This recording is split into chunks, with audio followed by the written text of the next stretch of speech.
Yes, പ്രിയപ്പെട്ട പ്രേക്ഷകരെ, പലതരം ഗസ്റ്റുകൾ നമുക്ക് വന്നിട്ടുണ്ട്. Now here have a social media influencer Iyer cook on the house. Hi Iyer. Hi, നമസ്കാരം. Hi hi hi. Thank you so much. And first of all, അങ്ങനെ ഇന്റർവ്യൂസിൽ ഞാൻ അങ്ങനെ പലതും അങ്ങനെ കണ്ടിട്ടില്ല. വരുമ്പോൾ വരുന്നത് ഒരു ചരിത്രം കുറിച്ചിട്ടാണ്. You are completing your first standup അല്ലേ? അതെ. എങ്ങനെ ഉണ്ടായിരുന്നു സ്റ്റാൻഡപ്പ് എക്സ്പീരിയൻസ്? ഭയങ്കര ഞെട്ടലായിരുന്നു. ഒരുപാട് ആളുകളുള്ളതുകൊണ്ട് എൻ്റെ മുട്ടിടിക്കുന്ന സൗണ്ട് കേട്ടില്ലെന്നേ ഉള്ളൂ. അതേ അവസ്ഥയായിരുന്നു. കാരണം ഞങ്ങളൊരു 6:30 സ്റ്റാർട്ട് ചെയ്യേണ്ടിരുന്ന ഷോ 6:15 തന്നെ സ്റ്റാർട്ട് ചെയ്യേണ്ടി വന്നു. അത്ര ആളുകൾ വന്ന് പാക്കായിട്ട് ബാക്കിയുള്ളവർക്ക് കയറാൻ പറ്റാത്ത കാരണം അത്ര കോൺഫിഡൻസ് കിട്ടിയോ? പിന്നെ അതിന് കോൺഫിഡൻസ് തരുന്നത് ആ ഒരു ക്രൗഡ് തന്നെയാണ്. ഇത് പേജ് സ്റ്റാർട്ട് ചെയ്തപ്പോൾ തൊട്ട് തന്നെ ഇതിനെ ചളുവെന്നോ ചളിയെന്നോ പറഞ്ഞ് താഴ്ത്തി കെട്ടാതെ അതിനെ സപ്പോർട്ട് ചെയ്ത് തുടങ്ങിയ കുറേ ആളുകൾ അന്ന് തൊട്ടേ ഉണ്ട്. അപ്പോൾ അവരെല്ലാവരും കൂടെ ഒന്ന് ലൈവ് കാണണം. പലപ്പോഴും ലൈവ് ഓൺലൈനിൽ, ഞാൻ മെൽബണിലാണ് താമസിക്കുന്നത്, അപ്പോൾ അവിടെ നിന്ന് ഓൺലൈനിൽ കാണുന്ന പോലെ അല്ല നമ്മൾ ശരിക്കും ആ ക്രൗഡിൻ്റെ ഇടയിൽ നിന്ന് അവരുടെ പൾസ് എറിഞ്ഞ്, അതെ, നമ്മൾ അതിൻ്റേതായ റിസ്കുകളും ഉണ്ട്. തമാശ പറയുമ്പോൾ ആളുകൾ എന്ത് ചെയ്യും എന്നുള്ളത് അറിയാനും പറ്റില്ല. പക്ഷേ ഭയങ്കര നല്ല ക്രൗഡായിരുന്നു, ഭയങ്കര റെസ്പോൺസീവ് ആയിരുന്നു. കുറച്ച് കഴിഞ്ഞപ്പോൾ അതിൽ നിന്ന് തന്നെ ആളുകൾ വന്നിട്ട് പ്രസൻറ്റ് ചെയ്യാനും തുടങ്ങി. അതൊക്കെ കുറച്ചും കൂടെ എനിക്ക് സന്തോഷം ഉണ്ടാക്കുന്ന ഒരു കാര്യമായിരുന്നു. ഈ കണ്ടന്റ്സിലേക്ക് വരുന്നതിന് മുമ്പ് ഞാൻ ഇത് ചോദിക്കാം, എന്തായിരുന്നു എൻ്റെ ഒരു ടേക്ക് അവേ? ചെയ്യാൻ പാടില്ല എന്ന് തോന്നിയതും ഒരു മൊമെന്റ് എന്തായിരുന്നു? ചെയ്യാൻ പാടില്ല എന്ന് തോന്നുന്നത്, എനിക്ക് തോന്നുന്നു ഞാൻ കുറച്ചും കൂടെ ഒന്ന് പേസ് ചെയ്യേണ്ടി. നമ്മൾ സാധാരണ വീഡിയോസ് പ്രസൻറ്റ് ചെയ്യുമ്പോൾ അതിനിടയ്ക്ക് സൗബനിക്ക വന്നിട്ട് എന്താണെന്ന് ചോദിക്കുന്ന ഒരു മൊമെൻ്റ് ഉണ്ട് ഫ്രീസ് ചെയ്യാനായിട്ട്. അപ്പോൾ ടൈം കോൺസ്ട്രെയിൻ്റ് കാരണവും പിന്നെ ചിലപ്പോൾ ഞാനൊരു ചെറിയൊരു പാനിക് മോഡിലേക്കൊക്കെ പോകുന്നതൊക്കെ കൊണ്ടായിരിക്കാം കുറച്ച് സ്പീഡ് കൂടിയോ എന്നൊരു സംശയം ഉണ്ടായി. പക്ഷേ കുറച്ച് നേരം കഴിഞ്ഞപ്പോൾ പിന്നെ ആ ക്രൗഡും ആ ഒരു പേസിലേക്ക് എത്തിയെന്ന് തോന്നുന്നു. അപ്പോൾ അത് മനസ്സിലാക്കാൻ പറ്റിയത് ഭയങ്കര നല്ല കാര്യം. കാരണം ലൈവിലാവുമ്പോൾ നമ്മൾ കുറച്ചും കൂടെ വൈഡർ ഓഡിയൻസ് ആയിരിക്കും, പലർക്കും പല ടൈമിലായിരിക്കും കത്തുക. കാരണം ഡയറക്റ്റ് തമാശകൾ ഇല്ലല്ലോ. നമ്മൾ ഇതാണെന്ന് പറഞ്ഞു കൊടുക്കുന്ന രീതിയിൽ തമാശകളല്ലാത്തത് കൊണ്ട് തന്നെ ആളുകൾക്ക് ഒരു 5-10 സെക്കൻഡ് ഇല്ല, സ്പൂൺ ഫീഡിങ് ഇല്ല. അത് ഒരു 5 സെക്കൻഡ് ഇരുന്ന് കത്താനുള്ളൊരു സമയം. അപ്പം ചില ക്രൗഡിന് പെട്ടെന്ന് കത്തും, ചിലക്ക് കത്തിക്കൊള്ളണമെന്നില്ല, ചിലക്ക് കത്തുകയില്ല. അതെൻ്റെ ചിലപ്പോൾ ഫെയിലിയർ ആയിരിക്കും, അല്ലെങ്കിൽ ചിലപ്പോൾ ഓഡിയൻസ്, കാരണം നമ്മൾ പറഞ്ഞ പോലെ പല പല ടോപ്പിക്സ് പിടിക്കുന്നതുകൊണ്ട് ചിലപ്പോൾ ഫുഡിനെ കുറിച്ചുള്ള ചളികളായിരിക്കും, ചിലപ്പോൾ സയൻസ് ചളികളായിരിക്കും. അപ്പോൾ ഓരോരുത്തർക്കും ഓരോ രീതിയിലുള്ള ടേക്കാണ്. പക്ഷേ കഴിയുന്നതും എല്ലാവർക്കും പല പല ടോപ്പിക്സ് നിന്ന് പല പല സാധനങ്ങൾ കൊടുത്ത് സന്തോഷിപ്പിക്കാൻ ശ്രമിക്കുകയാണ് ചെയ്യുക. ഇപ്പൊ വീഡിയോ ചെയ്യുമ്പോൾ നമ്മൾ അവർ ഏത് സെക്കൻഡിലാണ് ചിരിക്കുന്നത് എന്നുള്ളത് നമുക്കറിയില്ലല്ലോ. കമന്റിൽ നമ്മൾ അറിയുന്നു എന്ന് മാത്രമേ ഉള്ളൂ. പക്ഷെ ഡയറക്ട്ലി ഇവിടെ ഒരു 5 സെക്കൻഡ് എടുത്തു, ഇവിടെ ഒരു 3 സെക്കൻഡ് എടുത്തു. ഞാൻ പറഞ്ഞത് നമ്മൾ ഈ വേവ് ലെങ്ത് കണ്ടുപിടിക്കാൻ പാടും കേട്ടോ. ലൈക്ക് ഇങ്ങനെ തുടക്കത്തിൽ കുറച്ച് സമയം എടുത്തു. കാരണം ഞാൻ വിചാരിച്ച പോലൊരു ക്രൗഡേ അല്ലായിരുന്നു. ഭയങ്കര ഏജ്ഡ് ആയിട്ടുള്ള ആളുകൾ തൊട്ട് കുഞ്ഞുങ്ങൾ, അതായത് 6-7 വയസ്സുള്ള കുട്ടികൾ ഇരിപ്പുണ്ട്. എൻ്റെ അമ്മൂമ്മയും വന്നിരുന്നു. പുള്ളിക്കാരിക്ക് ഓൾമോസ്റ്റ് ഒരു 18-19 അടുത്ത് എത്തുന്ന പുള്ളിക്കാരിയുണ്ട്. അപ്പോൾ അത് കൂടാഞ്ഞിട്ട് ടെക്കീസ് ഉണ്ടായിരുന്നു. സെന്തിൽ കാറ്റ്സ് എന്ന് പറഞ്ഞിട്ട് ഭയങ്കര ഫേമസ് ആയിട്ടുള്ളൊരു ഇൻഫ്ലുവൻസർ, ചളി ഇൻഫ്ലുവൻസേഴ്സ് ഉണ്ട്. അപ്പോൾ സ്പെക്ട്രം ഭയങ്കര വലുതായിരുന്നു. അപ്പോൾ കുറച്ചു നേരം കഴിഞ്ഞപ്പോഴത്തേക്ക് ഏകദേശം ഒരു സിമിലർ പേജിൽ എല്ലാവരും എത്തിയെന്നാണ് തോന്നുന്നത്. നമ്മൾ ഈ ഓഡിയൻസിന് ഇടയിൽ നിന്ന് പെർഫോം ചെയ്യുന്ന സമയത്ത് ഇപ്പോൾ ഈ പറഞ്ഞ പോലെ ചിലപ്പോൾ ഈ ക്രാക്കിങ്ങോ അങ്ങനെ എന്തെങ്കിലുമൊക്കെ പരിപാടികൾ ഉണ്ടാവും. പക്ഷേ ഇത് കൂപ്പ് ചെയ്യുക, നമ്മൾ ഈ ഒരു സ്ക്രിപ്റ്റ് ഫോം ചെയ്യുക എന്ന് പറയുന്നത്, ഇപ്പോൾ സാധാരണ ഒരു വീഡിയോ എന്ന് പറഞ്ഞാൽ ഒരു കണ്ടന്റ് ആയിരിക്കുമല്ലോ, ഇത് ഒരു ചെയിൻ ഓഫ് കോണ്ടന്റ്സ് പ്രസന്റ് ചെയ്യേണ്ടി വരുന്നല്ലോ. അതിന്റെ ഡിഫറൻസ് എങ്ങനെയുണ്ട്? അതിന്റെ ഡിഫറൻസ് പ്രത്യേകിച്ചൊന്നുമില്ല. നമുക്ക് പല പല ടോപ്പിക്കിൽ നിന്ന് ജമ്പ് ചെയ്ത് പോകാം. ഞാൻ ജമ്പ് ചെയ്യുമ്പോൾ ഒരു സ്മൂത്ത്നെസ് ഫീൽ ചെയ്യണ്ടേ? ഉറപ്പായിട്ടും. കാര്യം സ്റ്റാർട്ട് ചെയ്തത് ഫുഡ് വെച്ചിട്ടാണ്. കാരണം ദ ആർട്ടിസ്റ്റ് കഫേ ആണ് ഹോസ്റ്റ് ചെയ്തത്. അപ്പോൾ ഫുഡിൽ നിന്നാണ് തുടങ്ങിയത്. ഏറ്റവും പാവപ്പെട്ട ഭക്ഷണം ഏതാണെന്നുള്ള, ഏറ്റവും പാവപ്പെട്ട ഭക്ഷണം ഏതാണെന്നറിയില്ല. നമ്മൾ എപ്പോഴും വിചാരിക്കും പൊറോട്ടയാണ്, നീ അടിച്ചമർത്തപ്പെടുന്നത് കൊണ്ട്. പക്ഷെ ഏറ്റവും പാവപ്പെട്ട ഭക്ഷണം എന്ന് പറയുന്ന വടയാണ്. കാരണം വട പാവാട. അടിച്ചമർത്തപ്പെട്ട പൊറോട്ടയേക്കാൾ കഥ വട പാവാട. പക്ഷെ നമ്മൾ ഈ മലയാളികൾക്ക് ഈ പൊറോട്ട ഇങ്ങനെ അടിച്ച് പരത്തി കഴിക്കുന്നത് നമുക്കൊരു സന്തോഷമാണ്, ഭയങ്കര ഫ്ലഫി ആവില്ലേ. പക്ഷേ ഞാൻ ഒരിക്കലും നമ്മൾ അങ്ങനെ അടിച്ച് കഴിക്കാൻ പാടില്ലെന്ന് പറയും. നമ്മുടെ സ്ലീപ്പ് സൈക്കിളിനെയൊക്കെ ഭയങ്കരമായിട്ട് ഡിസ്റ്റർബ് ചെയ്യും. കാരണം ഞാൻ അടിച്ചാൽ താങ്ങമാട്ടെ, 4 മാസം തൂങ്ങമാട്ടെ. അതാണ് നമ്മുടെ ഒരു, എങ്ങനെ അതിനൊരു എഫക്റ്റ് ഉണ്ടാവുള്ളൂ. നമ്മൾ പ്രൈം ചെയ്യും ആളുകളെ അവിടത്തേക്ക് എത്തിക്കാനായിട്ട്. അപ്പോൾ ആളുകൾ സീരിയസ് ആയിട്ട് കൊണ്ടുവന്ന് മൈൻഡ് സെറ്റ് ആക്കിയതിന് ശേഷം മാത്രമേ നമുക്ക് തള്ളിയിടാൻ പറ്റുള്ളൂ. സോഫ്റ്റ് ലോഞ്ച് കഴിഞ്ഞു. അത് തന്നെയാണ് അയ്യർ കുക്ക് എന്നുള്ള പേരെടുക്കാനുള്ള പ്രധാന കാരണം. അയ്യർ കുക്ക് ശങ്കരാടി ചേട്ടൻ്റെ ലെജൻഡറി ക്യാരക്ടറാണ് മിന്നാര സിനിമയിൽ. കൊച്ചിൻ്റെ ബ്ലഡ് ഗ്രൂപ്പൊക്കെ പുള്ളിക്കാരൻ വന്ന് പറയുന്നത് നീനക്കുഞ്ഞ് കൊച്ച് സ്റ്റെപ്പിൻ്റെ വോളി എന്ന് പറഞ്ഞിട്ട് അവിടെ പിടിച്ചു നിർത്തും. പിന്നെ ഒരുപാട് നേരത്തിന് ശേഷമാണ് പുള്ളി പുഷ് ചെയ്യുന്നത്. അതെ അതെ അതെ, അതാണ് മിക്കപ്പോഴും സ്റ്റോറി ചെയ്യുമ്പോഴും അല്ലെങ്കിൽ കോണ്ടന്റ് ചെയ്യുമ്പോഴും ലോങ്ങർ വീഡിയോസ് പോകുമ്പോൾ ആ ഒരു നേച്ചറിലേ നമ്മളെപ്പോഴും കൊണ്ടുപോകാൻ പറ്റുള്ളൂ. കഥ പറഞ്ഞ് ആളുകളെ എത്തിക്കുക. കഥ പറച്ചിൽ ഒരിക്കലും നിന്നു പോകില്ല, അന്യം നിന്നു പോകാത്ത AI-യും റെപ്ലിക്കേറ്റ് ചെയ്യാൻ ശ്രമിക്കുന്ന ഒരു സാധനം അതാണ് കഥ പറച്ചിൽ. ഇന്നിപ്പോൾ കഥ പറയുന്നതിൻ്റെ റീസണും അച്ഛൻ കഥകൾ വായിച്ചു തന്നതുകൊണ്ടും അമ്മമ്മ കഥകൾ പറഞ്ഞു തന്നതുകൊണ്ടും വൈഫ് എഴുതും, പുള്ളിക്കാരി പറഞ്ഞു തരുന്നു, അനിയനാണെങ്കിലും ചളി ഭയങ്കര നന്നായിട്ട് എൻജോയ് ചെയ്യും, പുള്ളിക്കാരൻ്റെ വൈഫ് ഇപ്പോൾ കല്യാണം കഴിഞ്ഞേ ഉള്ളൂ. അപ്പോൾ എല്ലാവരും ആ ഒരു വേവ് ലെങ്ത്തിലുള്ള കുറേ ആളുകളായിട്ട് വരുമ്പോൾ കോണ്ടന്റിന് തന്നെ നമുക്ക് ക്ഷാമം ഉണ്ടാവില്ല. ഞാൻ ഒരു കാര്യം പറയട്ടെ, ഞാനിതിൽ ഏറ്റവും കൂടുതൽ പ്രതിസന്ധി എനിക്ക് ഏത് സീരിയസ് ആയിട്ട് കേൾക്കണം, ഏത് ചളിയായിട്ട് മൈൻഡ് പ്രിപ്പയർ ചെയ്യണമെന്ന് എനിക്ക് മനസ്സിലാവും. അത് സാരമല്ല, അത് ഞാൻ ഓരോ പൊസിഷൻ എത്തുമ്പോൾ മറ്റേ മണി അടിച്ചു. അല്ല ഹരി, ഇപ്പം ഹരിക്ക് വേറെ ഒരു ബാക്ക്ഗ്രൗണ്ട് ഉണ്ടല്ലോ, അവിടെ നിന്നിട്ട് ഇത് കണ്ടിന്യൂ ചെയ്ത് പാഷനായിട്ട് മുന്നോട്ട് പോവുക എന്ന് പറയുന്നത് ചില്ലറ പരിപാടിയല്ലല്ലോ. അല്ല, ഞാനത് ഒരുപാട് പ്രൊഫഷൻസ് ട്രൈ ചെയ്തിട്ടുണ്ട്. I use to be a lecturer, പിന്നെ ഒരു അസിസ്റ്റന്റ് പ്രൊഫസറായിരുന്നു, TCS-ൽ കുറച്ചാൾ വർക്ക് ചെയ്തിരുന്നു, ഡോർ ടു ഡോർ സെയിൽസ്മാനായിട്ട് ഓസ്ട്രേലിയയിൽ കുറേ നാളുണ്ടായിരുന്നു, കോൾ സെൻറ്ററിൽ വർക്ക് ചെയ്തിട്ടുണ്ട്, കുട്ടികളെ പഠിപ്പിക്കാൻ പോയിട്ടുണ്ട്, ട്യൂഷൻ എടുത്തിട്ടുണ്ട്. പിന്നെ ഇപ്പോൾ ലാസ്റ്റ് എത്തി നിൽക്കുന്നത് ഞാനിപ്പോൾ ഒരു ബിസിനസ് അനലിസ്റ്റ് ആയിട്ടാണ്. കൂടുതൽ ഫിനാൻഷ്യൽ ഇൻവോയ്സിങ്ങും പ്രൊജക്ഷൻസൊക്കെ ചെയ്യുന്ന, നമ്പേഴ്സ് മാത്രം ഡീൽ ചെയ്യുന്ന ഒരാളാണ്. അപ്പോൾ അത് എൻറ്റയർലി ഡിഫറെൻ്റ് ഒരു സെക്ഷനാണ്. ബട്ട് അതിനിടയ്ക്കും ഇങ്ങനെ മനസ്സിലേക്ക് പെട്ടെന്നൊരു ചളി ഓടി എത്തുമ്പോഴാണ് വർക്കിൻ്റെ ഇടയ്ക്ക് ബ്രേക്ക് കിട്ടുന്ന ഒരു 30 മിനിറ്റ്. ലാപ്ടോപ്പിൽ വർക്ക് ചെയ്യുന്ന ആ ജോലിയാണ് ഞാൻ വർക്ക് ചെയ്യുന്ന സമയത്താണ്. അതെ, അത് ഞാൻ വെറുതെ ഇരുന്ന് കിടി അടിക്കണല്ല.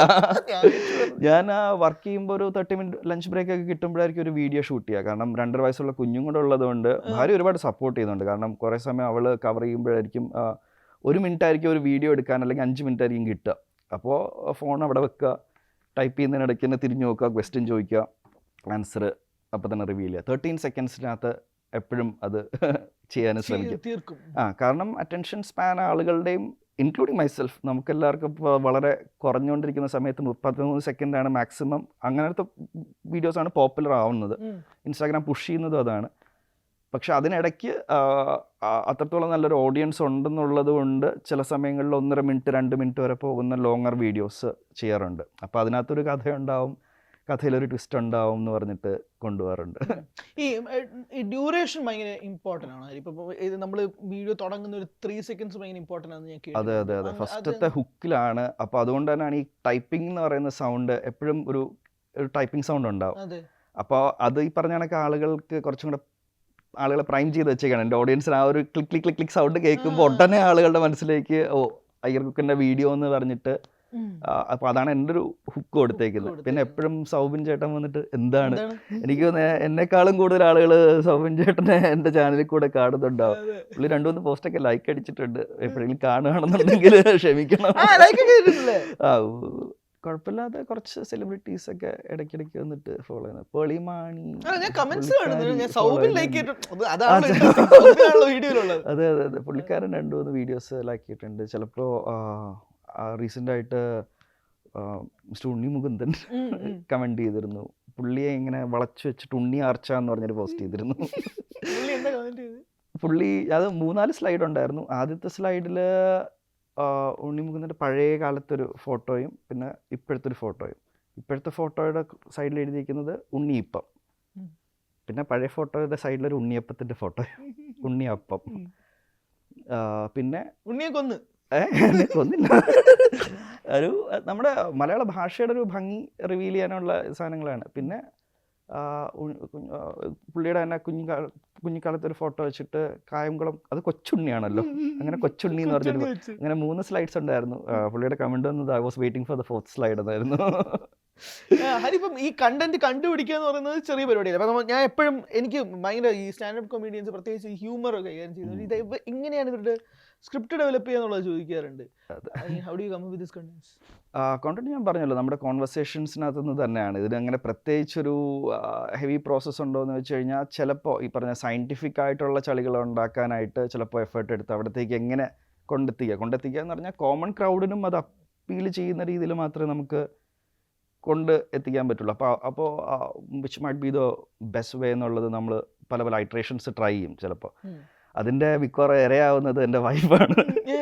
കാരണം നിങ്ങൾക്ക് വേണമെന്നുണ്ടെങ്കിൽ എൻ്റെ പേജ് ബ്ലോക്ക് ചെയ്യുകയോ പേജ് അടച്ചു വെക്കുകയൊക്കെ ചെയ്യുക. പുള്ളിക്കാരി രാവിലെ എഴുന്നേൽക്കുമ്പോൾ തൊട്ട് കണ്ടിന്യൂസ് ഇതുപോലെ ഓരോന്നോരോന്നോ കേട്ടോണ്ടിരിക്കും. ഞാൻ റിയാക്ഷൻ നോക്കുക, ഇത് കൊള്ളാം എന്നാൽ ടിക്ക് ചെയ്ത് ഒരു പരിധി വരെ പുള്ളിക്കാരി മിക്കപ്പോഴും ഭാര്യ തന്നെയാണ്. അതെ. ഇന്നലെ തന്നെ അനിയൻ കണ്ണാടി, എനിക്കൊരു ബർത്ത്ഡേക്ക് കണ്ണാടിയൊക്കെ ഗിഫ്റ്റ് ചെയ്തായിരുന്നു. അപ്പോൾ ഇതെൻ്റെ കണ്ണാടിയാണ് അല്ല, ഇത് കണ്ണാടിയാണ്. ഇതിങ്ങനെ തിരിച്ചു വെച്ച് കഴിഞ്ഞാൽ ഇതെൻ്റെ ബാക്കപ്പ് കണ്ണാടിയാവും. അതാവുമ്പോൾ ബാക്കപ്പ് എന്ന് പറയുമ്പോഴാണ് ഇങ്ങനൊരു സാധ്യത ഉണ്ടല്ലോ എന്നുള്ളത് നമുക്ക് കാണാൻ പറ്റുക. അത് എനിക്ക് തോന്നുന്നു അച്ഛൻ കുഞ്ഞായിരിക്കുമ്പോൾ ഒരുപാട് മലയാളം ലിറ്ററേച്ചർ ഒരുപാട് വായിച്ചു തന്നു. പിന്നെ ചില ടീച്ചേഴ്സ് മലയാളത്തിനെ എങ്ങനെ അപ്രോച്ച് ചെയ്യണം, നമ്മൾ ഗായിക്ക ചായച്ച അത് പറയുന്നതിന് പകരം കാ ഖ ഗ ഖ ങ ഇത് പറയുമ്പോഴെല്ലാം നമ്മുടെ ഇവിടെ വന്ന് തൊണ്ടയുടെ ബേഡിലിങ്ങനെ തട്ടും. ഛ ഛ അത് പറയുമ്പോഴും ചുണ്ടിൻ്റെ ഒരു രീതിയാണ്. പ ഫ ആ സീരീസിൽ എല്ലാ സാധനം പറയുമ്പോഴും നമ്മുടെ ചുണ്ടുകൾ കൂട്ടിമുട്ടും. ഇങ്ങനെയൊക്കെ ആയല്ലോ എന്ന് പറഞ്ഞു തരാനൊക്കെയുള്ള നല്ല ടീച്ചേഴ്സ് വന്നതുകൊണ്ടാണ് ഇപ്പോൾ എനിക്ക് കോണ്ടന്റ് ഇതിനകത്തുനിന്ന് ഇങ്ങനെ ഡെവലപ്പ് ചെയ്യാം എന്ന് ഫീൽ ചെയ്യുന്നത്. അത് ഒരു ടീച്ചർ വിചാരിച്ചാലേ നടക്കില്ല. ഉദാഹരണത്തിന് ഇപ്പോൾ 1 സെൻറ്റിമീറ്റർ ഉണ്ട്. ആ സെൻറ്റിമീറ്റർ നമ്മൾ 4 മുറിച്ചാൽ നമുക്ക് എന്ത് കിട്ടും? സീരിയസ് എങ്ങനെയാണെങ്കിലും ആലോചിക്കുക. സീരിയസ് ആയിട്ട് അല്ലെങ്കിൽ 0.25 സെൻറ്റിമീറ്റേഴ്സ് വരും. ചളിയായിട്ട് പറയുകയാണെങ്കിൽ അത് കാൽസ്യം ആവും. CM ആണല്ലോ. അപ്പോൾ കെമിസ്ട്രി പഠിപ്പിച്ച സാറും മാത്സ് പഠിപ്പിച്ച സാറും ലാംഗ്വേജ് പഠിപ്പിച്ച ടീച്ചറും അത്രത്തോളം നല്ല രീതിയിൽ പറഞ്ഞു തന്നതുകൊണ്ടാണ് ഇവിടെ എത്തിച്ചേരാൻ പറ്റുന്നത്. അപ്പോൾ അതിനൊക്കെ അപ്പോൾ ഒരിടത്ത് പിടിച്ചാലും പോരാ, നമ്മൾ ഒരു ടോപ്പിക്കിൽ പിടിച്ചാലും പോരാ. ഇപ്പോൾ ലാംഗ്വേജസ് ഇപ്പോൾ മലയാളം മാത്രം പിടിക്കുന്നതിന് പകരം മലയാളവും ഇംഗ്ലീഷും മിക്സ് ചെയ്യുക, അല്ലെങ്കിൽ മലയാളവും ഹിന്ദിയും മിക്സ് ചെയ്യുകയാണെന്നുണ്ടെങ്കിൽ ഇതിൻ്റെ പോസിബിലിറ്റീസ് ഭയങ്കരമായിട്ട് കൂടും. കാര്യം എന്ന് വെച്ച് കഴിഞ്ഞാൽ ഇപ്പോൾ ഓസ്ട്രേലിയയിൽ മീനുകൾ നമുക്ക് ഫ്രഷ് മീനല്ല കിട്ടുന്നത്. നമുക്ക് വേണേൽ ഫിഷിങ്ങിന് പോവാം, പക്ഷേ നമ്മൾ മിക്കവാറും കിട്ടുന്നതെന്ന് വെച്ച് കഴിഞ്ഞാൽ ട്യൂണ ഭയങ്കര ഫേമസ് ആണ്. ചൂര എന്ന് പറയുന്ന സാധനം. അപ്പോൾ ഈ ചൂര നമ്മളിപ്പോൾ അതിൻ്റെ കട്ട് ചെയ്ത് എടുക്കണമല്ലോ, അല്ലെങ്കിൽ പല പല സ്ലൈസായിട്ട് നമ്മൾ ഫ്രൈ ചെയ്യാനായിട്ട് ഒരു പർട്ടിക്കുലർ ഷേപ്പിലല്ലേ കട്ട് ചെയ്തെടുക്കുക. അപ്പോൾ കട്ട് ചെയ്തെടുക്കുമ്പോൾ ഇതിൻ്റെ ഹാർട്ട് ഇല്ലേ, ഇതിൻ്റെ ഹാർട്ട് ഡൈസെക്ട് ചെയ്ത് നോക്കിക്കഴിഞ്ഞാൽ, ഇതുപോലെ ക്രോസ് സെക്ഷൻ എടുത്തിട്ട് നോക്കിക്കഴിഞ്ഞാൽ അതിനകത്ത് മലയാള അക്ഷരം കാണാൻ പറ്റും, രാ എന്നുള്ള. കാരണം ചൂരാക്കേ ദിൽ മേരാ. അപ്പോൾ നമ്മൾ ഹിന്ദി ബോളിവുഡും വേണം. ഞാൻ സീരിയസ് ആയിട്ട് ഇരിക്കൂല. ഞാനിത് വളരെ സീരിയസ് ആയിട്ട് കേൾക്കുമ്പോഴാണ് എനിക്ക് ഇതിന്റെ പ്രശ്നം. പക്ഷേ അഗൈൻ ലാംഗ്വേജിൻ്റെ ഭംഗിയും പോസിബിലിറ്റീസും എക്സ്പ്ലോർ ചെയ്യാൻ പറ്റുന്നത് കൊണ്ടാണ് ഈ കോണ്ടന്റ് ആളുകൾക്ക് കണക്ട് ആവുന്നതും നമ്മൾ പണ്ട് പഠിച്ചു മറന്നുപോയ സാധനങ്ങളിലേക്കൊക്കെ ചിലപ്പോൾ കൊണ്ടുപോകാനൊക്കെ പറ്റുന്നതെന്ന് തോന്നാറുണ്ട്. ഒരു കണ്ടന്റ് വിചാരിച്ചതിന് അപ്പുറത്തേക്ക് ഹിറ്റായി, ഒരു കണ്ടന്റ് വിചാരിച്ചതുപോലെ വർക്ക് ആയതേ ഇല്ല. പക്ഷെ എനിക്ക് ഭയങ്കര കോൺഫിഡന്റ് ആയിരുന്നു വർക്ക് ആവും. അത് ഏതൊക്കെ രണ്ടെണ്ണോ? അത് ഇഷ്ടം പോലെയാണ്. ഇതുവരെ 2600 പോസ്റ്റുകൾ ഇതിനകത്ത് വന്നിട്ടുണ്ട്. ഓൾമോസ്റ്റ് 1.5 വർഷത്തെ സമയത്തിനിടയ്ക്ക്. ഓൺ ആൻ ആവറേജ് 4 to 5 പോസ്റ്റുകളോളം എല്ലാ ദിവസവും ഞാൻ മുടങ്ങാതെ തന്നെ ഇടാറുണ്ട്. ഡെയിലി. അതാണ് അതിൻ്റെ പേജിൻ്റെ ക്യാപ്ഷൻ അങ്ങനെയാണ്, daily dosa of memes. Dosa എന്നുള്ളത് മാറ്റിയിട്ട് ദോശ എന്നാക്കിയതാണ്, അയ്യർ കുക്ക് എന്നാക്കിയത് കൊണ്ട് തന്നെ. പക്ഷെ നമുക്ക് എടുത്ത് ഓർമ്മയിൽ നിൽക്കുന്ന ഏറ്റവും കൂടുതൽ എക്സ്പ്ലോർ ചെയ്ത് പോയത് 4.5 മില്യൺ വ്യൂസിൻ്റെ അടുത്ത് പോയത് ടി സീരീസിൻ്റെ ലോഗോ റീഡിസൈൻ ചെയ്ത് കൊടുത്തതാണ്. അത് ചായകൾ കുറേ എണ്ണം കണക്ട് ചെയ്ത് വെച്ച് ടി സീരീസ് എന്നുള്ള രീതിയിൽ കൊടുത്തു. പിന്നെ അർമാനിയുടെ ലോഗോ ഡിസൈൻ ചെയ്തിട്ട് 6 മണിയിൽ വെച്ചിട്ട് ഒരെണ്ണം ചെയ്തിരുന്നു, അത് എക്സ്പ്ലോർ ചെയ്തു. പിന്നെ ഇലക്ട്രിക്കൽ നിക്കൽ, അത് ഞാൻ പറഞ്ഞു നമുക്കൊരു സെൽഫ് തോട്ട് ഉണ്ടാവുമല്ലോ, ഇത് ഇത്രേ പോവുള്ളൂ. പക്ഷെ അതിനപ്പുറത്തേക്ക് പോയത് ഈ ടി സീരീസ്. കാരണം എനിക്ക് തോന്നുന്നത് അത് കുറച്ചും കൂടെ ജനറിക് ആണ്, എല്ലാവർക്കും അറിയാവുന്നൊരു അങ്ങനത്തെ ഒരു ടോപ്പിക് ആയതുകൊണ്ട് തന്നെ എല്ലാവർക്കും കുറച്ച് പെട്ടെന്ന് കണക്ട് ചെയ്യാൻ പറ്റി. എല്ലാ ലാംഗ്വേജുകാർക്കും ടി സീരീസ് കണക്ട് ചെയ്യാമല്ലോ. അപ്പോൾ അതാണ്. പിന്നെ പൊട്ടുമെന്ന് വെച്ച് കഴിഞ്ഞാൽ ഇഷ്ടം അറഞ്ചം പുറഞ്ഞ പൊട്ടിയെന്നാണ്. പിന്നെ ഉറപ്പല്ലേ, 2001 പോസ്റ്റുകളിൽ എനിക്ക് തോന്നുന്നത് മേ ബി ഒരു 100 താഴെ പോസ്റ്റുകളായിരിക്കും ഭയങ്കര എക്സ്പ്ലോഡ് ചെയ്ത് എല്ലാവർക്കും കണക്ട് ആവുന്നത്. പിന്നെ ഞാൻ പറഞ്ഞ കണക്ക് മിക്കപ്പോഴും ഞാൻ നീഷായിട്ടുള്ള കാര്യങ്ങളായിരിക്കും ചെയ്യുന്നത്. ഒരു ചിലപ്പോൾ കോഡിങ് വെച്ചിട്ടായിരിക്കും തമാശ ഇടുക. അത് ഒരു IT സെക്ഷൻ അവർക്ക് മാത്രമേ അത് കണക്റ്റ് ആവുള്ളൂ. ബയോളജിയുടെ അല്ലെങ്കിൽ കെമിസ്ട്രിയുടെ പോകുമ്പോൾ അവർക്ക് മാത്രമേ കണക്റ്റ് ആയിക്കൊള്ളുന്നുള്ളൂ. അപ്പോൾ കെമിസ്ട്രിയുടെ ഇടുമ്പോൾ ബയോളജിക്കാർ വന്നിട്ട് ചീത്ത വിളിക്കുന്നത് നിങ്ങൾക്ക് ബയോളജിയുടെ ഇട്ടുകൂടെ എന്ന് പറഞ്ഞിട്ട്, അല്ലെങ്കിൽ ഇതൊന്നും എനിക്ക് മനസ്സിലാവണില്ലല്ലോ എന്ന് പറയും. പക്ഷേ ലാംഗ്വേജിൻ്റെ ആകുമ്പോൾ അത്രത്തോളം സീനില്ല. മറ്റേ എനിക്ക് തോന്നുന്നു ഒരുവിധം എല്ലാവരും ഏറ്റെടുക്കാൻ ചെയ്യുകയൊക്കെ ചെയ്തത് ഒരു കാക്ക പറന്നൊരു കടയിൽ പോയാൽ എന്ത് വിളിക്കും എന്നുള്ള ചോദ്യമായിരുന്നു. അത് പിന്നെ ഒരുപാട് പേര് ടിക്ടോക്ക് ചെയ്യുന്ന പോലെ അവർ ഇത് ഓഡിയോ റീയൂസ് ചെയ്തിട്ടുണ്ടായിരുന്നു. അത് അറിയില്ല, ഒരു കാക്ക കടയിൽ പോയിരുന്ന എന്ത് വിളിക്കും? ക്രോക്കടയിൽ നിന്ന് വിളിക്കും. ക്രോക്കടയിൽ. അത് എല്ലാവർക്കും പെട്ടെന്ന് ക്ലിക്കാവും. അതിന് പ്രത്യേകിച്ച് നമ്മൾ ഒരുപാട് ചിന്തിക്കേണ്ട കാര്യമില്ല. ഈ ഗൾഫ് കൺട്രീസിൽ ഏറ്റവും കൂടുതൽ, അല്ലെങ്കിൽ ദുബായ്, സൗദി അറേബ്യ അങ്ങനെയുള്ള സ്ഥലങ്ങളിലെല്ലാം എപ്പോൾ പോയാലും ഈന്തപ്പഴം കാണും. എല്ലാവരും കൊണ്ടുവരുന്നതും അതാണ്. പക്ഷെ അവിടെ ഒരു 18 വയസ്സായി കഴിഞ്ഞ ആളുകൾ നിർബന്ധമായിട്ടും ഈ ഈന്തപ്പഴം വലിച്ചെറിയണം 18 വയസ്സ് കഴിഞ്ഞാൽ. അത് മാൻഡേറ്റ് എറിയാണ്. മാൻഡേറ്ററി. ഈ ഒരു മൊമെന്റിലേക്ക് എത്തിക്കുക എന്നുള്ളതാണ്. അപ്പൊ ഇത് ലാംഗ്വേജ് ഫണ്ണായതുകൊണ്ട് വലിയ തെറ്റില്ല, എല്ലാവർക്കും കണക്റ്റ് ആവും. പക്ഷേ സയന്റിഫിക് പോയി കഴിഞ്ഞു കഴിഞ്ഞാൽ കുറച്ച് ചോദ്യങ്ങൾ എനിക്ക് ഏറ്റവും ഇഷ്ടമുള്ളത്, ഞാൻ കണ്ടതിലും ഞാൻ പണ്ട് പഠിച്ചതിലും എനിക്ക് ഈ എല്ലാ വാക്കും ഇങ്ങനെ ഡൈസെക്ട് ചെയ്യോ? തീർച്ചയായും അത് നോക്കും. അതിനകത്തൊരു എപ്പോഴും മിക്കവാറും ഒരു ഹിന്ദിയോ മലയാളമോ ഒരു ഇംഗ്ലീഷ് വേർഡോ എപ്പോഴും അതിനകത്ത് കിടപ്പുണ്ടാവും എന്നുള്ളതാണ് എൻ്റെ ഒരു ഭംഗി എന്ന് പറയുന്നത്. മലയാളം വാക്കുകളും അങ്ങനെ തന്നെയാണ് ചെയ്തേക്കുന്നത്. ഇപ്പോൾ ഉദാഹരണത്തിന് മീനാക്ഷി എന്നുള്ള ഭയങ്കര പോപ്പുലർ ആയിട്ടുള്ള പേരാണ്. അപ്പം നമ്മൾ വിചാരിക്കും മീനിൻ്റെ ഷേപ്പിലുള്ള കണ്ണുകളാണെന്ന് വിചാരിക്കും. പക്ഷെ ശരിക്ക് സയന്റിഫിക്കലി മീനുകൾക്ക് കൺപോളകളില്ല. അപ്പോ അല്ല, സീരിയസ് ആയിട്ടാണ് പറഞ്ഞു വരുന്നത്. അല്ല, വേർഡിന്റെ ഒറിജിൻ അതാണ്. എറ്റിമോളജി എന്ന് പറയുന്നത് അങ്ങനെയാണ്. മീനാക്ഷി എന്നുള്ള പേര് വരാൻ കാരണം, മധുരൈ മീനാക്ഷി എന്ന് പറയണതെന്ന് വെച്ചാൽ മീനുകൾ കണ്ണടയ്ക്കാറില്ല, ഉറങ്ങുമ്പോഴും മീനുകൾ കണ്ണ് തുറന്ന് വെച്ചാണ് ഉറങ്ങുന്നത് എന്ന് പറഞ്ഞ കണക്ക് ദേവി എപ്പോഴും നമ്മളെ നോക്കുന്നു, നമ്മളെ പ്രൊട്ടക്ട് ചെയ്യുന്നു എന്നുള്ളത് കൊണ്ടാണ് മീനാക്ഷി എന്നുള്ള പേര് വരുന്നത്. ഈ കടലുകളിലെ പക്ഷെ ഒരു ചില മീനുകൾ നമ്മളെ അത് അത്രത്തോളം സ്നേഹത്തോടെ നോക്കാറുണ്ട്. അതേത് മീനാണെന്നറിയോ? അവിടെ എത്തിക്കൊണ്ടിരിക്കുന്നതേ ഉള്ളൂ. അയല. കാരണം അയല നമ്മളെ കാണുന്നത് അയല വ്യൂ ആണല്ലോ, അഥവാ ഐ ലവ് യു. ഞാൻ പറഞ്ഞു ഞാൻ ഇങ്ങനെ ഇരിക്കൂലെന്ന്. അല്ല, അപ്പോൾ കഥകൾ നമുക്ക് 2 രീതിയിൽ പ്രസൻറ്റ് ചെയ്യാം. തമാശകൾ 2 രീതിയിലാണ് കൊടുക്കുക. ഒന്ന് ഈ പറഞ്ഞ കണക്ക് തുടങ്ങി ഒരു ചോദ്യത്തിന് കൊണ്ടെത്തിച്ച ആളുകളെ കൊണ്ട് ഉത്തരം പറയിക്കുക. ചിലപ്പോൾ ആദ്യമേ ഉത്തരം ഡയറക്റ്റ് കൊടുക്കുകയായിരിക്കും ചെയ്യുക. ഏതാ കൂടുതൽ വർക്ക് ചെയ്യുന്നത്? കൂടുതലും ആളുകൾ ഷെയർ ചെയ്യുന്നത് കൂടുതൽ ഇതായിരിക്കും. മറ്റേ പോസ്റ്റുകൾ വരുമ്പോ എന്താണ്, കമന്റ്സിൽ യുദ്ധം നടക്കുന്ന പോലെ. കമന്റ്സിൽ യുദ്ധമൊന്നുമില്ല. അതേ റേഞ്ചിലുള്ള ചളിയന്മാരാണ് അതിനകത്ത്. ഒരു പോസ്റ്റ് ഇട്ട് കഴിഞ്ഞാൽ കമന്റ് ചെയ്യുന്ന എനിക്ക് അടുത്തൊരു 10 പോസ്റ്റ് ഇടാനുള്ള കോണ്ടന്റ് അതിനകത്ത് നിന്ന് കിട്ടും.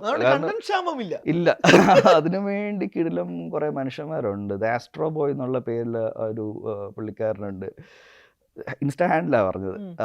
അങ്ങനെ കുറെ പേരെ സജസ്റ്റ് ചെയ്യാറുണ്ട്. ഈ പുള്ളിയൊക്കെ ആദ്യം തൊട്ടേ കുറെ കാര്യങ്ങൾ പുള്ളിക്കാരൻ ഒരു ദിവസം രാവിലെ വിളിച്ചിട്ട്, ചേട്ടാ ഇന്ന് കൊച്ചിയിൽ അവധിയാണെന്ന്. എന്നിട്ട് ഞാൻ പറഞ്ഞു അതെന്താ കാര്യം എന്താന്ന് ചോദിച്ചപ്പോൾ പുള്ളി അവിടെ ഹോളിഡേ ഇൻ എന്ന് പറഞ്ഞിട്ട് ഒരു ഹോട്ടലിന്റെ ഫോട്ടോ അയച്ചായിരുന്നു. അപ്പോൾ ആ റേഞ്ചിൽ ചിന്തിക്കുന്ന മനുഷ്യന്മാർക്ക് പഞ്ഞൊന്നുമില്ല. പലർക്കും ഇത് പറയാനായിട്ടൊരു മടിയാണ്. പറഞ്ഞു കഴിഞ്ഞാൽ അതെ. ആ ഒരു ബാച്ച് ഓഫ് ആളുകളെ കിട്ടിക്കഴിഞ്ഞു കഴിഞ്ഞാൽ ഇത് ഭയങ്കര ത്രില്ലാണ്. ഇന്നായ ഭയങ്കര ത്രില്ലാണ്. ഇപ്പം നമ്മളും അസിസ്റ്റന്റ്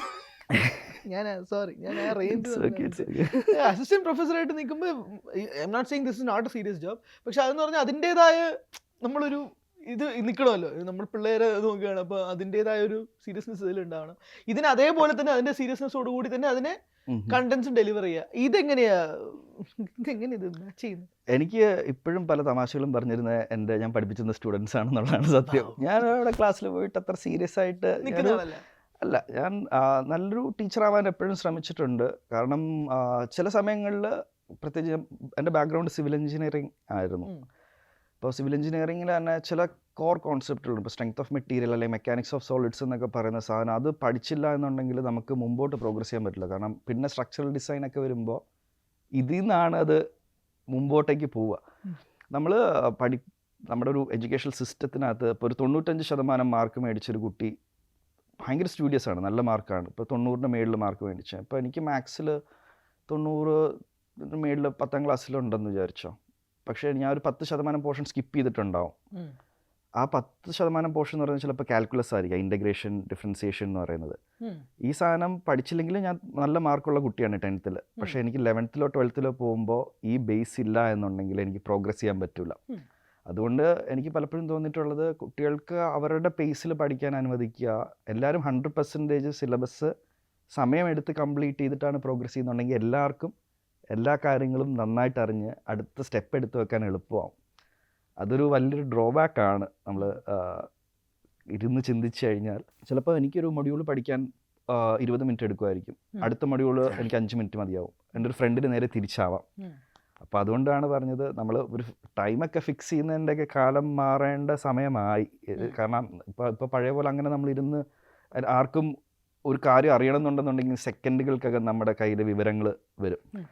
അപ്പോൾ എല്ലാവരും അവരുടെ പേസിൽ ഇഷ്ടമുള്ള കാര്യങ്ങൾ പഠിച്ചു പോവുകയാണെങ്കിൽ ഒത്തിരി നല്ലതായിരിക്കും തോന്നുന്നു. അതുകൊണ്ടാണ് ഞാൻ പറഞ്ഞത്, ഒരിക്കലും ക്ലാസ്സിൽ പോയിട്ട് പോർഷൻ എടുക്കായിരുന്നില്ല ഞാൻ ചെയ്തത്. ഞാൻ കുട്ടികൾക്ക് അതിനകത്തേക്ക് ഒരു ക്യൂരിയോസിറ്റി കൊണ്ടുവരികയാണ് ചെയ്യുന്നത്. അപ്പോൾ അവർ തന്നെ ഇൻട്രസ്റ്റോടു കൂടി വായിച്ച് മുമ്പോട്ട് പോവുകയും, ഇൻട്രസ്റ്റ് അല്ലാത്ത പോർഷൻ ആണെന്നുണ്ടെങ്കിൽ സ്കിപ്പ് ചെയ്യുക. സ്ട്രിക്റ്റ് സാറൊന്നും ആയിരുന്നില്ല, അങ്ങനെ സ്ട്രിക്റ്റായിട്ട് പഠിപ്പിച്ച് എല്ലാവരും രക്ഷപ്പെടുത്താമെന്ന പ്രതീക്ഷയൊന്നുമില്ല. അങ്ങനെ രക്ഷപ്പെടുക അതല്ല. ബാക്ക് ബെഞ്ചേഴ്സാണ് ഇപ്പോഴും മെസ്സേജ് അയക്കുന്നത്, അവരാണ് ചളികൾ ഇപ്പോഴും. അഖിൽ വിഷ്ണു, അമൽദാസ് എന്നൊക്കെ പറഞ്ഞിട്ടുണ്ട് 2-3 സ്റ്റുഡൻസ്. ഇപ്പോൾ ചേട്ടാന്ന് വിളിക്കാനുള്ള ലെവലിൽ അവരായി. സാറെന്ന് വിളിക്കുക, അതും ഭയങ്കര ആ ഒരു ഇതൊന്നും വേണ്ടല്ലോ. അപ്പോൾ അങ്ങനെയാണ് ഇഷ്ടപ്പെട്ട് പഠിപ്പിക്കുന്നത്. ടീച്ചിങ് ഞാൻ അസിസ്റ്റന്റ് പ്രൊഫസറായിട്ട് ലാസ്റ്റ് വർക്ക് ചെയ്ത ഹൈദരാബാദിലായിരുന്നു. അതോടുകൂടി പിന്നെ ഓസ്ട്രേലിയയിലേക്ക് മൂവ് ചെയ്തു. അവിടെ പറഞ്ഞ കണക്ക് ആദ്യം കുറേ ഡോർ ടു ഡോർ സെയിൽസ് പോയി, പിന്നെ ഹെൽത്ത്. അല്ല, D476 എന്ന് പറഞ്ഞൊരു വിസ എലിജിബിൾ ആയിരുന്നു ആ ടൈമിൽ.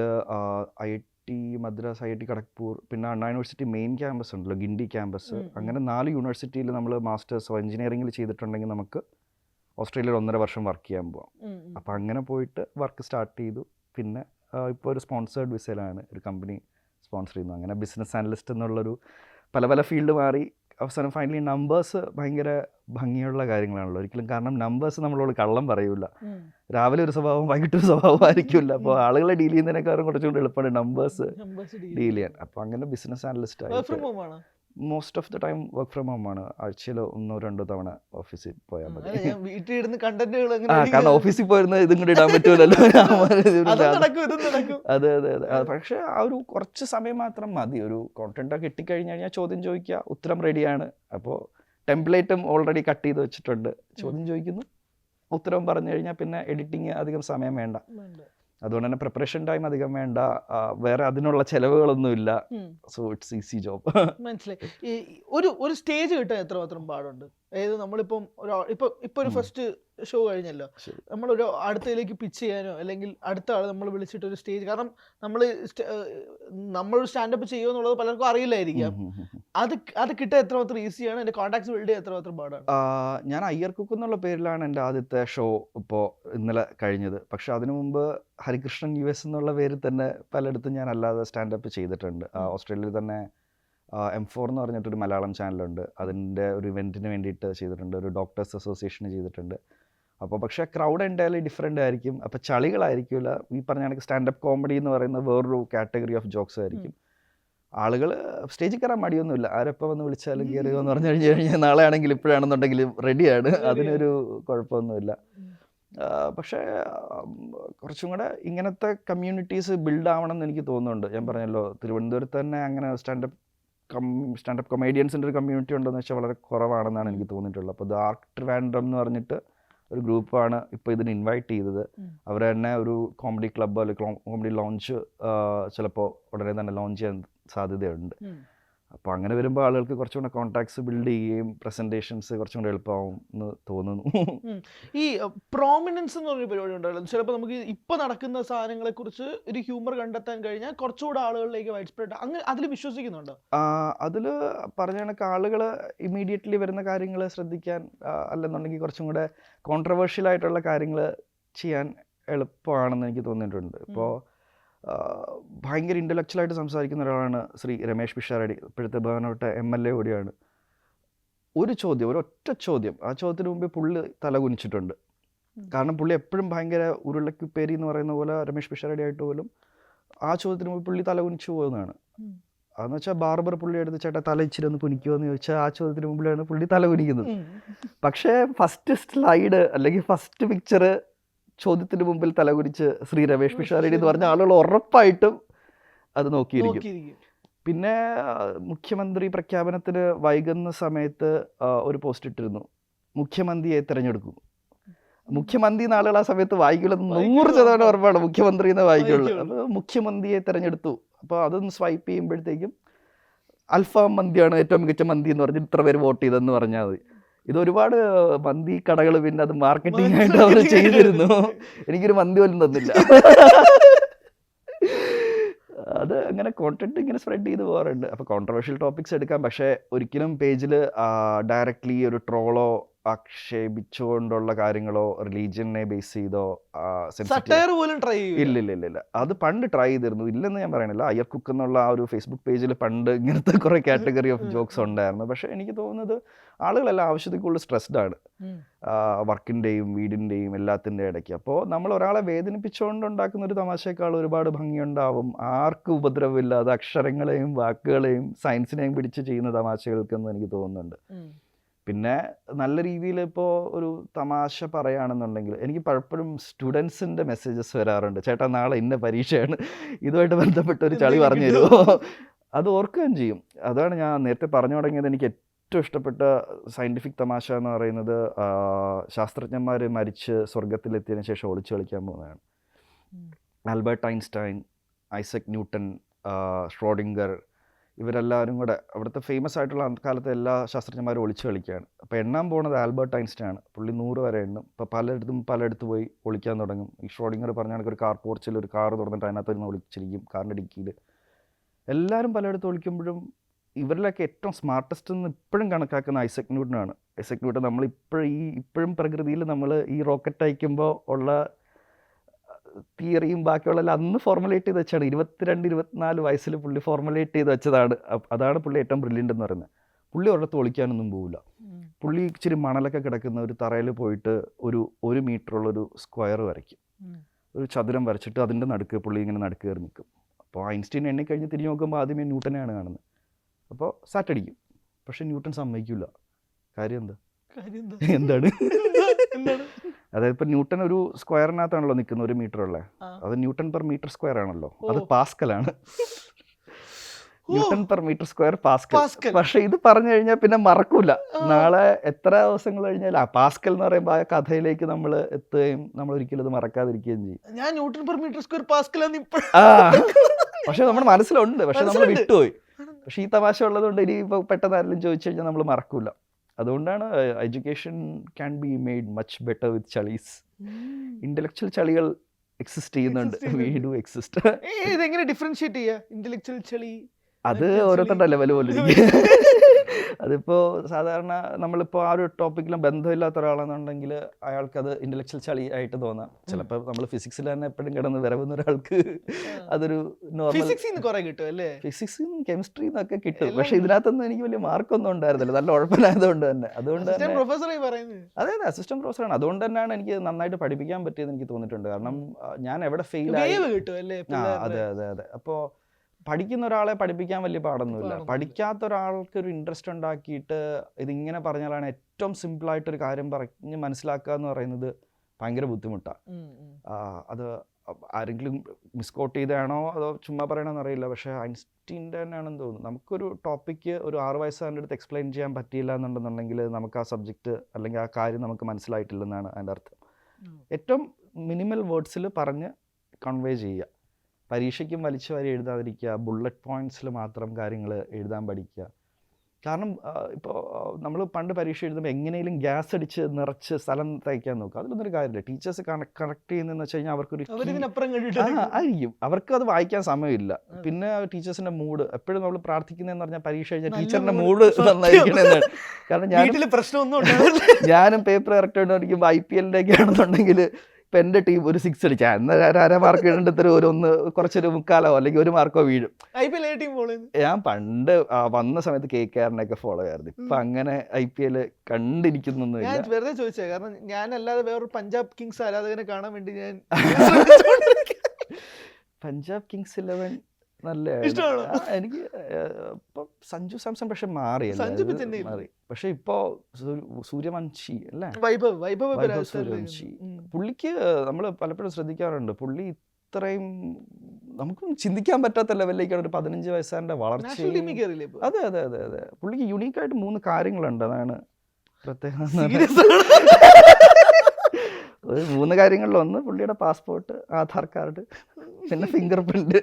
ഇതാകുമ്പോൾ ക്രിക്കറ്റ് അറിഞ്ഞുകൂടാത്തവർക്കും പറഞ്ഞാൽ മനസ്സിലാവും. പിന്നെ അടുത്തിടയ്ക്ക് ഇട്ടിരുന്നു വിരാട് കോഹ്ലിയെ വെള്ളം കുടിപ്പിച്ച ആ പന്ത് ഇതാണെന്ന് പറഞ്ഞിട്ട് പുള്ളി ഇങ്ങനെ ഔട്ടാവുന്ന ഒരു സാധനം. എന്നിട്ട് ഋഷഭ് പന്ത് പുള്ളിക്ക് വെള്ളം കുടിപ്പിക്കുന്ന ഒരു ഇത് മലയാളത്തിൽ മാത്രമേ ജോക്ക് വർക്കാവുള്ളൂ.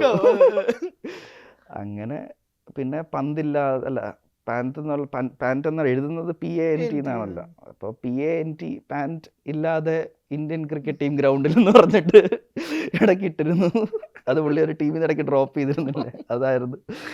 അപ്പോൾ അത് ആളുകളെ ട്രിഗർ ചെയ്യുന്ന രീതിയിൽ എന്നാൽ നിരുപദ്രവകരമായിട്ടുള്ള കാര്യങ്ങളിൽ തമാശകൾ ഇടാറുണ്ട്. അതിന് ഇനി അങ്ങോട്ടുള്ള കണ്ടൻസ് എങ്ങനെയാ, ലൈക്ക് പ്രിപ്പയർഡ് ആണോ ഇനി അടുത്തത് പോസ്റ്റ്? കാരണം ഡെയിലി ഇടുന്നുണ്ടല്ലോ, അപ്പൊ നമുക്ക് ഇത് ഒരു ദിവസത്തേക്ക് തള്ളി നിൽക്കുക അല്ലെങ്കിൽ അതിനുള്ള കണ്ടന്റ്സ് ഉണ്ടാവുക? ഒരു ദിവസം ഒരു മിനിമം ഒരു 2-3 സാധനങ്ങൾ എന്തായാലും എങ്ങനെയും വരും. പിന്നെ ഈ പറഞ്ഞ കണക്ക് നോട്ട്സ് ഞാൻ എഴുതി വെച്ചിട്ടുണ്ട്. ഇപ്പം വരുന്ന വഴിക്ക് ഇന്നത്തേക്ക് ഇടാനായിട്ട് 2-3 എടുത്ത് വെച്ചിട്ടുണ്ട്. സംഭവം എന്ന് വെച്ച് കഴിഞ്ഞാൽ ഇപ്പോൾ കുറച്ച് ദിവസം കല്യാണവും തിരക്കും ബിസിയൊക്കെ ആയിട്ടാണ് ഇപ്പോൾ ഡെയിലി ഒരു പോസ്റ്റ് 2 പോസ്റ്റൊക്കെ ഇടണുള്ളൂ.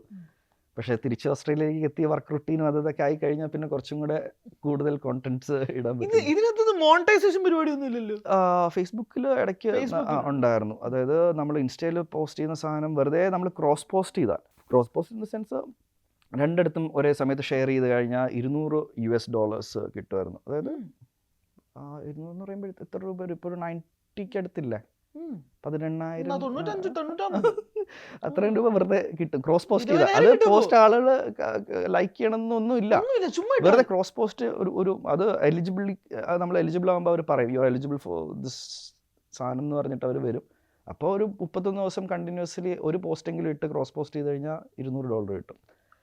പിന്നെ ചില പോസ്റ്റുകളല്ലാതെ കയറിപ്പോണ്ട്. പിന്നെ പ്രൊമോഷൻസ് കൊടുക്കാറുണ്ട്, പക്ഷെ കഴിയുന്നതും ഇപ്പം ഭക്ഷണം ആളുകൾ അകത്ത് ചെന്ന് കഴിഞ്ഞാൽ സീൻ ഉണ്ടാകുന്ന സാധനങ്ങൾ അങ്ങനെ പ്രൊമോട്ട് ചെയ്യാറുണ്ട്. ഇപ്പോൾ ഒരു ഷോർട്ട് ഫിലിം പ്രൊമോട്ട് ചെയ്ത് കഴിഞ്ഞാൽ മാക്സിമം അവർക്ക് ഇഷ്ടപ്പെട്ടില്ല, അവൻ്റെ MB പോയെന്നേ ഉള്ളൂ. മറ്റേത് നല്ല റിസ്ക് ഉള്ള സാധനങ്ങൾ അങ്ങനെ ചെയ്യാറില്ല. അപ്പോൾ അങ്ങനെ കുറച്ച് കൊളാബ്സ് ചെയ്യുന്നുണ്ട്. പിന്നെ ഇടയ്ക്ക് ഒരു ആഡ് കമ്പനിയായിട്ട് വർക്ക് ചെയ്ത് 2-3 സാധനങ്ങൾ കൊടുത്തിരുന്നു. കാരണം അഡ്വർടൈസ്മെൻറ്റ്സ് വർക്ക് ചെയ്യുന്ന ഏകദേശം ഇതേ ഒരു സെൻസിലാണല്ലോ, ഒരു 10 സെക്കൻഡിനകത്ത് ആളുകളിലേക്ക് എത്തിക്കുക എന്നുള്ളത് ചെയ്യാറുണ്ട്. എനിക്ക് പറയാൻ പറ്റില്ല അത് ആരാണെന്നുള്ളത്, കാരണം അവരുമായിട്ട് അത് റിവീൽ ചെയ്യില്ല എന്ന് പറഞ്ഞതുകൊണ്ട് ആ സാധനം ആരാണെന്ന് പറയുന്നില്ല. പക്ഷേ അജ്ഞാതനായിട്ടാണ് പുറകിരുന്ന് വർക്ക് ചെയ്യുന്നത്. പക്ഷേ ഇഷ്ടമാണ് എനിക്ക് പരസ്യങ്ങൾ ഉണ്ടാക്കാൻ. എനിക്ക് തോന്നുന്നു ഒരു സിനിമാക്കാരൻ, ഒരു ഡയറക്ടർ, സിനിമ ചെയ്യുന്ന ഒരു ഡയറക്ടറിൻ്റെയൊക്കെ 10 എത്രയോ ഇരട്ടി ബ്രില്യൻ്റ് ആയിരിക്കും ഒരു ആഡ് ക്യാമ്പയിൻ ചെയ്യുന്ന ഒരാൾ. കാരണം സിനിമയ്ക്കകത്ത് എനിക്ക് മെസ്സേജ് കൺവേ ചെയ്യാൻ 2 മണിക്കൂറോ 1.5 മണിക്കൂറോളം ഉണ്ടാവും. ഇത് 30 സെക്കൻഡോ 15 സെക്കൻഡിലോ മനസ്സിലേക്ക് പതിച്ച് വെക്കുന്ന പരസ്യങ്ങൾ എനിക്ക് ഭയങ്കര സ്മാർട്ടായിട്ടുള്ള ആളുകളായിട്ട് തോന്നിയിട്ടുണ്ട്. അയ്യോ, ഹംബിൾഡ് അല്ലെങ്കിൽ ഗ്രേറ്റ്ഫുൾ, അതേ പറയാൻ പറ്റുള്ളൂ. കാരണം ഇത് അവർ സപ്പോർട്ട് ചെയ്ത് കൊണ്ടുവന്നതുകൊണ്ട് മാത്രമാണ് ഇപ്പോൾ ഇന്നലെ ഒരു ലൈവ് ഷോ എന്ന് പറയുന്ന സാധനം വർക്കൗട്ട് ആവുന്നത്. അവരുമായിട്ട് സ്പെൻഡ് ചെയ്യുന്ന ഇത് ചളി എന്ന് പറഞ്ഞ് അടിച്ചമർത്താതെ എന്നെ ഇങ്ങനെ വളർത്തിക്കൊണ്ടുവന്ന് ഇത് കൊള്ളാൻ മാറി. ഇത് ഒരു തുടക്കം തൊട്ടേ ആളുകൾ ഇത് പറയണോ, അതെ അതെ അതെ, ഇതൊരു തുടക്കം മാത്രമേ ഉള്ളൂ ബുദ്ധിമുട്ട്. നമുക്കും ഈ ചളി എന്ന് പറഞ്ഞ് നമ്മളിതിനെ ഭയങ്കര അണ്ടർ എസ്റ്റിമേറ്റ് ചെയ്യുന്നൊരു സാധനമാണ്. പക്ഷേ it's essentially out of box thinking ആണ്. നമ്മൾ നോർമലി ചിന്തിക്കുന്ന ചിന്തകളിൽ നിന്നൊക്കെ വിട്ട് വരുമ്പോഴത്തേക്കാണ് നമുക്ക് കുറച്ചും കൂടെ വൈഡ്. നമ്മൾ പരീക്ഷ പറഞ്ഞല്ലോ, നമ്മൾ പഠിച്ചത് മാത്രമേ ശരിയുള്ളൂ എന്നൊക്കെ വിചാരിച്ച് നമുക്ക് ഒരുപാട് പ്രശ്നങ്ങളുണ്ട്. ആ പ്രശ്നങ്ങളെല്ലാം ഇത് മാറും. കാരണം ഇതിനെ എന്തുകൊണ്ട് ഈ പെർസ്പെക്റ്റീവിൽ നിന്ന് കണ്ടുകൂടാ, അല്ലെങ്കിൽ ഇങ്ങനെ തിരിച്ചാലോചിച്ചുകൂടാ എന്ന് പറയുമ്പോഴത്തേക്കാണ് കുറച്ചും കൂടെ മനസ്സിലാവും. ഉദാഹരണത്തിന് ഇപ്പോൾ സോമൻ എന്ന് പറഞ്ഞ ഒരാളുടെ അടുത്ത് നമ്മൾ കുറച്ച് നേരം അവിടെ വെയിറ്റ് ചെയ്യാനായിട്ട് നമ്മൾ എന്തായിരിക്കും പറയുക? വെയിറ്റ് സുമൻ. ആ. സുമൻ വെയിറ്റ്. നമ്മൾ MG സോമൻ എന്ന് പറഞ്ഞാൽ മതി. കാരണം Mass gravity. അത് തന്നെ അവിടെ എത്തി. അതാണ് മാസ് ഇൻറ്റു ഗ്രാവിറ്റി എന്ന് പറയുന്നതാണ് വെയിറ്റ്. അപ്പൊ വെയിറ്റ് സോമൻ ആവും അത്. ഞാൻ അടുത്തെത്തി. ഇപ്പൊ ഒരു ഇതാണ് തുടക്കത്തിൽ ആ ഒരു ചാനൽ എത്തിയാൽ മതി. ഈ പോസ്റ്റ് ഇടുന്ന കമന്റ് ഇടുന്നവരും ആദ്യം എനിക്കൊന്നും മനസ്സിലാവണില്ല എന്ന് പറയുന്നവർ കുറച്ചേരം കഴിയുമ്പോൾ ഞാൻ ശ്രദ്ധിക്കാറുണ്ട് അങ്ങനെ ഒരുപാട് പേര് അതിനകത്ത് എനിക്ക് കിട്ടി ട്രാക്കിലായി എന്ന് പറഞ്ഞിട്ട് കുറെ പേര് പിന്നെ അവർ സെറ്റായി കഴിഞ്ഞാൽ പിന്നെ നമ്മൾ അതെ പിന്നെ കാണുന്നതും ചിന്തിക്കുന്നതെല്ലാം ചളികൾ തന്നെ ആയിരിക്കും. എന്തായാലും Hari thank you so much. ഞാൻ സത്യം പറഞ്ഞ ഈ ഇന്റർവ്യൂ എടുക്കുന്ന സമയത്ത് എനിക്ക് ഭയങ്കര ഇൻഫർമേഷൻ കിട്ടുന്നതിനെ പറ്റിയൊന്നും ഞാൻ ചിന്തിച്ചില്ല. കുറച്ചൊരു എന്റർടൈൻമെന്റ് ഇത് എങ്ങനെയായിരിക്കും എന്നുള്ളത്. പക്ഷെ എനിക്ക് കുറെ ഇൻഫർമേഷൻ മാസ്കിൽ ഞാൻ ജന്മത്ത് മറക്കൂല. എന്തായാലും thank you so much Hari. Thank you. And തുടർന്ന് അങ്ങോട്ട് ഷോസ് കിട്ടട്ടെ, മുന്നോട്ട് പോട്ടെ. ഈ ഡെയിലി ഡോസ് ഓഫ് കണ്ടന്റ്സ് എനിക്ക് തോന്നുന്നു ചിലരൊക്കെ ഇടയ്ക്ക് വന്നിട്ട് വരും, പിന്നീട് കുറച്ച് നാൾ ഡിസ്കസ് അങ്ങനെ അല്ലാതെ ആ ഒരു ഫ്ലോയിൽ മെയിൻറ്റെയിൻ ചെയ്യണമെന്ന് ആത്മാർത്ഥമായിട്ട് ആഗ്രഹിക്കുന്നു. Thank you so much. Thank you so much for hosting me today Hari.